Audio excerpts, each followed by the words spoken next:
नमस्कार दोस्तों, स्वागत है आप सभी का आपके अपने चैनल ज्ञान गुरु एकेडमी में। बच्चों, 9th 10th के जो ग्रामर में हम पढ़ रहे थे बच्चों। इसके पहले सेंटेंस के जो आप लोग के बच्चों पार्ट्स थे, आज हम पढ़ेंगे सेंटेंस के टाइप्स। बच्चों को थोड़ा सा कन्फ्यूजन होता है, सर पार्ट्स और टाइप्स में अंतर क्या है। तो देखिए, टाइप्स में क्या करेंगे कि उसके प्रकार को ही बताएंगे, लेकिन किसके आधार पे बताएंगे, उसकी संरचना और भाव के आधार पे बताते हैं। ठीक है, उसकी संरचना और भाव के आधार पे बताते हैं। क्लियर हो गया? चलिए आइए देखते हैं काइंड्स ऑफ सेंटेंस में, थोड़ा सा जल्दी से कवर करेंगे डियर इस चीज को। ठीक है, काइंड्स ऑफ दूसरा चैप्टर है आप लोग का। पहला चैप्टर काफी अच्छी तरीके से हमने कवर किया था, और पहले चैप्टर का बच्चों जितना भी इम्पोर्टेंट पॉइंट्स से सारा कवर किया। और पहले चैप्टर में जो आपका बच्चों रीऑर्डरिंग का सेक्शन था, वो भी कल क्वेश्चन दिखाने की कोशिश की।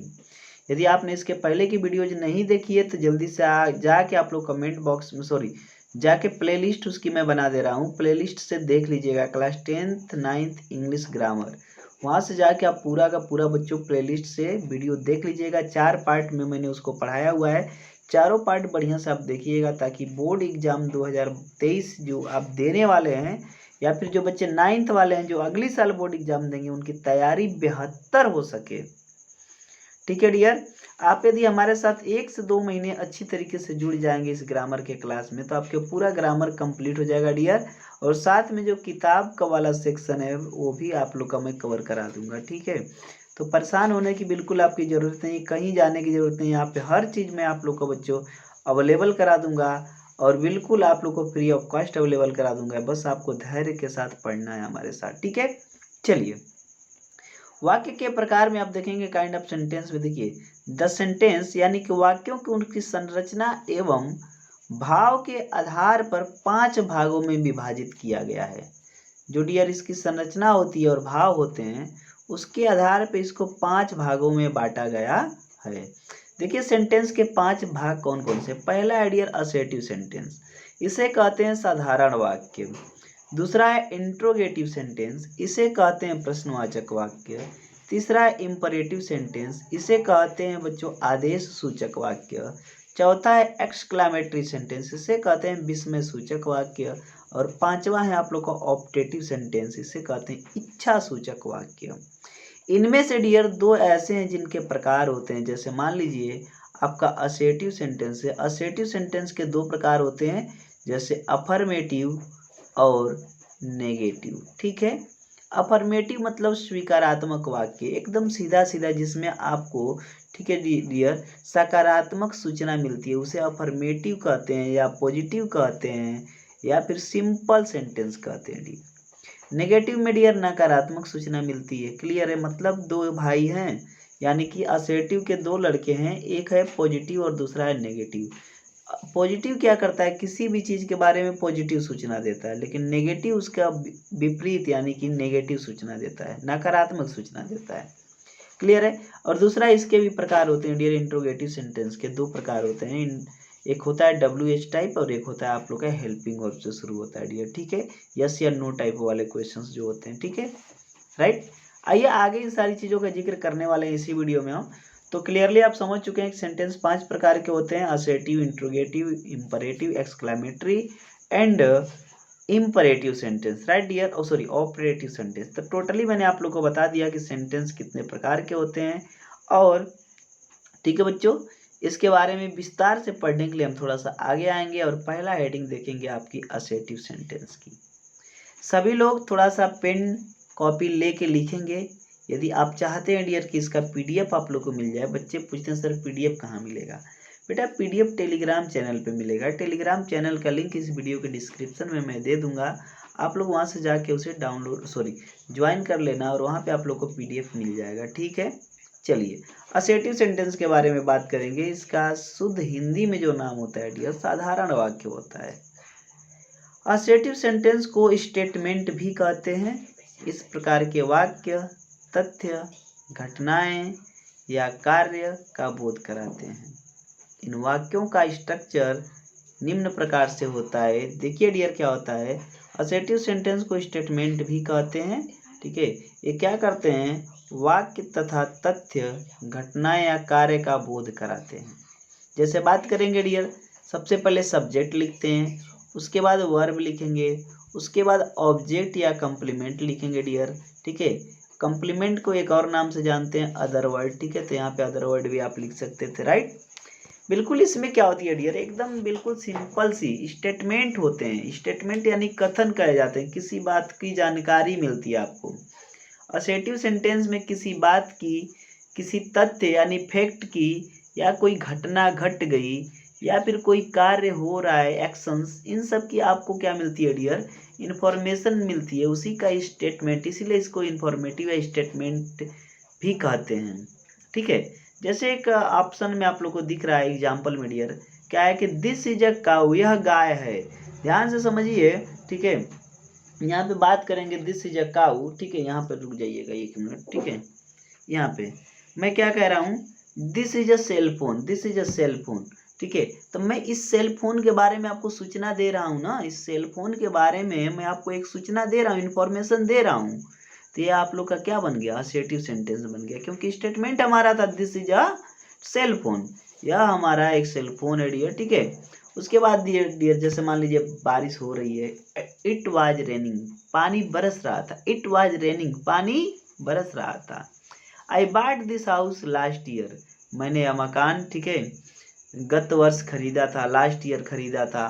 ठीक है, I bought this house last year, मैंने यह घर आखिरी वर्ष खरीदा था, राइट। क्लियर है। ठीक है, अगला है डियर आप लोग का एग्जाम्पल में जो है कि walking is a good exercise, टहलना एक अच्छा व्यायाम है। Walking is a good exercise, टहलना एक अच्छा व्यायाम है। ठीक है, ओके। चलिए अगला एग्जाम्पल में आप देखेंगे, टू वर्क इज वर्शिप, काम करना पूजा। बात बताई जा रही है काम के बारे में ना, काम करना पूजा है, तो सिंपल सेंटेंस हो गया, सीधा सीधा मतलब, कहीं इसमें नेगेटिव का यूज हुआ नहीं है, कहीं पे इसमें प्रश्नवाचक शब्द का यूज हुआ नहीं है, तो सर किस टाइप का होने वाला है, अफर्मेटिव होने वाला है, सीधा सीधा मतलब है। ओके, तो देखिए असर्टिव सेंटेंस के जो होते हैं डियर, दो भेद होते हैं। एक होता है अफर्मेटिव, असर्टिव सेंटेंस के दो भेद होते हैं, एक अफर्मेटिव होता है, दूसरा नेगेटिव होता है। बात करेंगे अफर्मेटिव और नेगेटिव की। अफर्मेटिव यानी स्वीकारात्मक। ठीक है डियर, यह क्या करता है, जो घटना होती है या तथ्य होता है, चाहे जो कार्य होता है, उसको स्वीकार करता है, इसी को अफर्मेटिव सेंटेंस कहा जाता है। जैसा कि आप इसके पहले, ठीक है, उदाहरण में अभी अभी जो एग्जाम्पल हमने ऊपर देखा डियर, सारे के सारे एग्जाम्पल आपके अफर्मेटिव सेंटेंस के थे, राइट। ये पांचों जो एग्जाम्पल आप देख रहे हैं, सारे के सारे एग्जाम्पल अफर्मेटिव सेंटेंस के हैं। अब बात करेंगे नेगेटिव सेंटेंस की। नेगेटिव या नकारात्मक, जो तथ्यों, जो वे वाक्य जो तथ्यों, घटनाओं या कार्यों को स्वीकार नहीं करते हैं, अर्थात अस्वीकार करते हैं, उन्हें नेगेटिव सेंटेंस कहा जाता है। जैसे दिस इज नॉट अ काऊ, यह गाय नहीं है। अब गाय को अस्वीकार किया जा रहा है ना, जैसे मैं कह रहा हूँ this is not a cell phone, this is not a book. ठीक है, जो भी चीजें हैं, ठीक है, this is not a white board. ठीक है, तो इस चीज को तो मैं अस्वीकार कर रहा हूँ ना। जब किसी तथ्य, घटना या कार्य को अस्वीकार करते हैं तो उन्हें नेगेटिव सेंटेंस कहा जाता है, राइट। ठीक है, जैसे इट वाज नॉट रेनिंग, पानी नहीं बरस रहा था, it was not raining. I did not by this house, मैंने यह मकान नहीं खरीदा। ठीक है, तो क्लियर है बच्चों। ठीक है, आप लोग का यहाँ पे कुछ एग्जाम्पल और भी हैं। There is no boy in the class, कक्षा में कोई लड़का नहीं है। She does not sing a song, वह एक गाना नहीं गाती है। She never speaks the truth, वह कभी सत्य नहीं बोलता है। ऐसे वाक्यों में डियर जो नेगेटिव होते हैं, ऐसे वाक्यों में नॉट, नो या नेवर शब्द का प्रयोग किया जाता है। नॉट, नो या नेवर शब्द का प्रयोग किया जाता है। क्लियर है डियर। ठीक है, चलिए अब बात करेंगे इंट्रोगेटिव सेंटेंस की। इंट्रोगेटिव सेंटेंस यानी कि प्रश्नवाचक वाक्य, राइट डियर। ठीक है,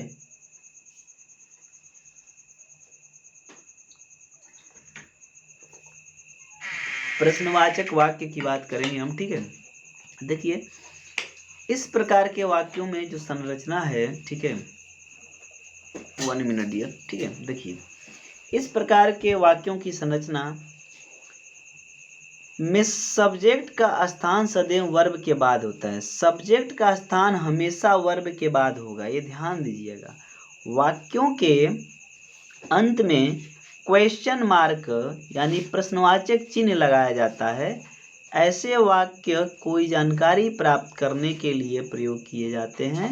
प्रश्नवाचक शब्द जैसे कि what, which, where, how, why, etc क्रिया से पहले रखे जाते हैं। कुछ इंट्रोगेटिव सेंटेंस उदाहरण के रूप में नीचे दिए गए हैं डियर।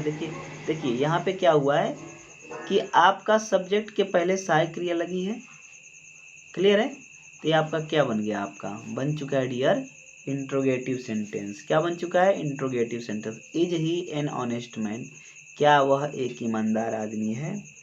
दूसरा देखें, where you absent yesterday, sorry where नहीं है, वर है, WERE। Were you absent yesterday, क्या तुम कल अनुपस्थित थे। तो सारे प्रश्न पूछने के काम हो रहे हैं ना डियर। क्या वह ईमानदार है, क्या तुम कल अनुपस्थित थे।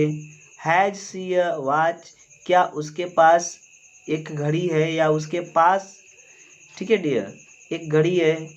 मे आई कम इन सर, परमिशन तो मांग रहे हो ना, मे आई कम इन सर, क्या मैं अंदर आ सकता हूँ सर, ठीक है। क्या will you by this house, क्या तुम यह मकान खरीदोगे, प्रश्न तो है, क्या तुम यह मकान खरीदोगे। Was he travelling by the train, क्या वह रेलगाड़ी से यात्रा कर रहा था, ठीक है। Has he finished his work, क्या उसने अपना काम समाप्त कर लिया, ठीक है dear. Did you read this book, क्या तुमने यह किताब पढ़ ली। व्हाट इज योर नेम, तुम्हारा नाम क्या है, ठीक है। वेयर डज ही लिव, वह कहाँ रहता है। तो सारी जानकारी है डियर आप लोग की, ठीक है, वो है। ये सभी के सभी आप लोग के प्रश्नवाचक हैं डियर, ठीक है। तो आज की क्लास थोड़ी सी लंबी नहीं करूंगा, संडे का दिन है, ठीक है। 2 ही सेंटेंस पढ़ाया, बचे हुए 3 सेंटेंस जो है डियर कल के क्लास में हम पढ़ने वाले हैं। तो किसी भी बच्चे को कोई भी डाउट होगा तो कमेंट बॉक्स में कमेंट करना न भूलिएगा।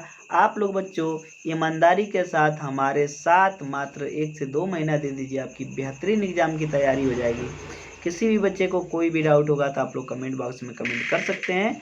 पिछले वीडियो को देखने के लिए आप क्या कर सकते हैं डियर, ठीक है, प्ले लिस्ट में जाके सारे वीडियोज को देख लेंगे, ठीक है। तो आज की क्लास में इतना ही रहेगा। स्वस्थ रहिए, मस्त रहिए, अपनों के प्यार के साथ, हल्की सी मुस्कान के साथ कर दिखाओ कुछ ऐसा कि दुनिया करना चाहे आपके जैसा।